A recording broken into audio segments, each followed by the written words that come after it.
Hola amigos traductores, bienvenidos a este nuevo capítulo de tu podcast preferido, Los Malescritos.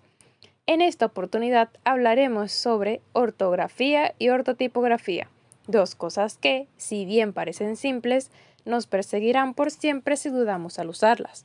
Pero antes de ver qué nos depara este tema, les daré una breve definición de ambos conceptos. La ortografía es una parte de la gramática que se ocupa de la forma correcta de escribir las palabras, cuyo principal uso es la comunicación. Y para poder comunicarnos efectivamente es necesario que elaboremos los mensajes de forma correcta y comprensible, así como corregir los errores que se pueden cometer a la hora de escribir.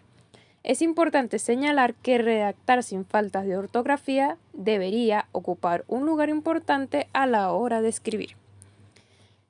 Ahora la ortotipografía. Es un conjunto de reglas por las que se rige la confección de un impreso mediante recursos o signos tipográficos. La ortotipografía se fija en las familias y estilos de letras, la aplicación de la redonda, cursiva, las mayúsculas, versalitas, entre otros aspectos. Asimismo, también centra su atención en la correcta escritura de notas al pie y citas bibliográficas. A continuación, los dejo con mis colegas quienes explicarán con mayor profundidad estos conceptos que acabamos de definir. Hola, mi nombre es Jaime Rondón y en esta ocasión, en este episodio de Los Malescritos, tengo el honor de hablarles acerca de algunos signos de ortografía del inglés. En este caso, de la coma, el punto y el punto y coma y cómo se diferencia su uso en el español y en el inglés. En primer lugar, hablemos acerca de la coma. En inglés, las comas siguen reglas similares a las del español, ya que las utilizamos para separar cláusulas dentro de un enunciado, agregar incisos informativos o listar elementos. Sin embargo, hay diferencias importantes respecto al español. En primer lugar, las comas no funcionan como conectores por cuenta propia y normalmente necesitan una conjunción que conecte las oraciones en inglés. Esta coma se ubica antes de la conjunción. Otra diferencia es la coma utilizada en el inglés estadounidense para separar el último elemento de una numeración de la conjunción and, cosa que en español constituiría un error ortográfico. Hablemos ahora acerca del punto. En gran medida, los puntos se utilizan de forma análoga en inglés y en español. Usamos puntos para finalizar oraciones, párrafos y textos, así como para señalar abreviaciones y en las iniciales de nombres. Algunos ejemplos serían la escritura de locuciones latinas en inglés, como etc. para decir etcétera, e.g. para decir exempligrata o i.e. para decir id est. Estos usos en el inglés se explicarán más adelante en este podcast. A pesar de las similitudes, hay diferencias importantes entre el uso de este signo de puntuación en el inglés y en el español. Uno de ellos es la posición del punto respecto a los paréntesis y las comillas. De acuerdo al sitio web de la aplicación Grammarly, estas son las diferencias fundamentales respecto al uso de los puntos y los paréntesis. When a complete independent sentence is entirely enclosed by parentheses, the period goes inside the closing parenthesis.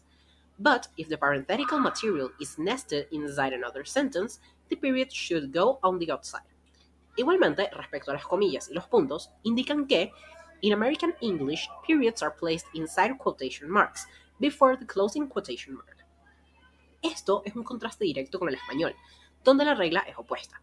Los puntos van fuera de los paréntesis y las comillas sin importar la situación. Finalmente, hablemos acerca del punto y coma. Este es, sin lugar a dudas, el signo de puntuación más malentendido y malinterpretado de todos los que mencionaremos el día de hoy, particularmente en el inglés.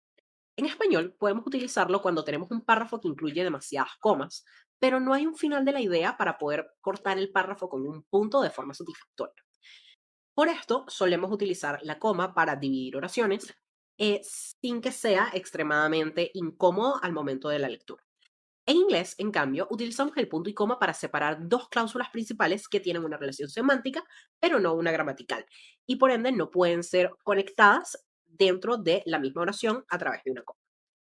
Sin embargo, existe un uso compartido en ambos idiomas sobre el punto y coma, y es utilizarlo para separar elementos en una enumeración siempre y cuando estos elementos incluyan comas dentro de ellas. Continuando el punto de mi colega, esos son temas muy interesantes porque nos suelen generar confusión al traducir. Pero ahora vamos a adentrarnos en el mundo de la ortotipografía. Comenzaremos con la sangría. Mientras que en español todos los párrafos deben ser sangrados, en inglés se acostumbra que el primer párrafo de un escrito no lleve sangría. En los textos en inglés, a veces ningún párrafo la lleva. Los espacios. Ahora bien, el caso de los espacios es algo que tal vez no se esperen, ya que en inglés se acostumbra a dejar 2 espacios en blanco después de un punto y seguido y un espacio en blanco entre la palabra y los puntos cuando se usan puntos suspensivos. ¿Y qué pasa con la cursiva? Yo soy Marelvi y les voy a hablar un poco de esto. En inglés se usa la cursiva para crear énfasis, pero en español esto no funciona así. La cursiva en español suele representar nombres científicos, voces latinas o voces extranjeras. También se usan para escribir títulos de obras literarias o de arte. Y también los podemos usar para escribir seudónimos, pero solo cuando el seudónimo está después del nombre propio de la persona. Y siguiendo con la ortotipografía, toca hablar de un tema que, como una maldición gitana, se mueve a través de las épocas. Tiene mucho que ver con épocas, de hecho, y se trata de los números romanos. En inglés, los números romanos nos sirven para enumerar en órdenes de primero, segundo, tercero, etc. Pero en español los usamos para hablar de los siglos, por ejemplo, en el siglo XV, en el siglo XII, o como números ordinales, como cuando decimos los 74 Juegos del Hambre. Y aquí te dejo yo un pequeño tip del traductor para que no te persiga la maldición de los números romanos. Se escriben en mayúscula si la palabra o cosa que están describiendo empieza también con mayúscula. Pero si la palabra empieza en minúscula, el número romano se escribe en versalita. ¿Y qué es la versalita? La versalita es una letra mayúscula pero reducida, del tamaño de una minúscula. Ahora hablemos de las mayúsculas. Según Martínez de Sousa, 2008, la mayúscula es mucho más común en inglés que en español. Aquí te van algunos ejemplos de mayúsculas en inglés que no son naturales en español. Por ejemplo, cuando escribimos los días, los meses, las estaciones del año, cargos como presidente o primer ministro, gentilicios e idiomas. Ahora hablemos del punto.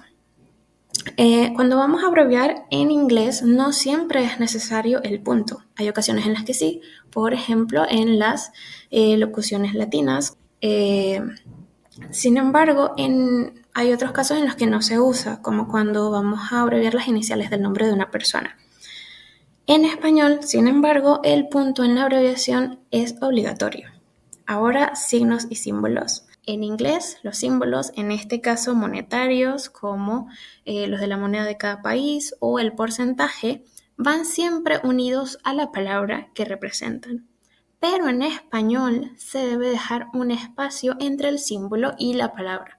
Cuidado aquí, joven traductor, tienes que prestar atención para no escribir el símbolo y la palabra que representa en 2 líneas diferentes de tu texto. Siempre deben estar en la misma línea.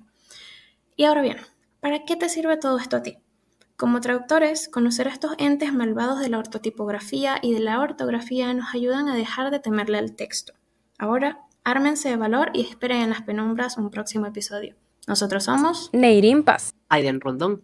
y Marelvi Comis, los mal escritos.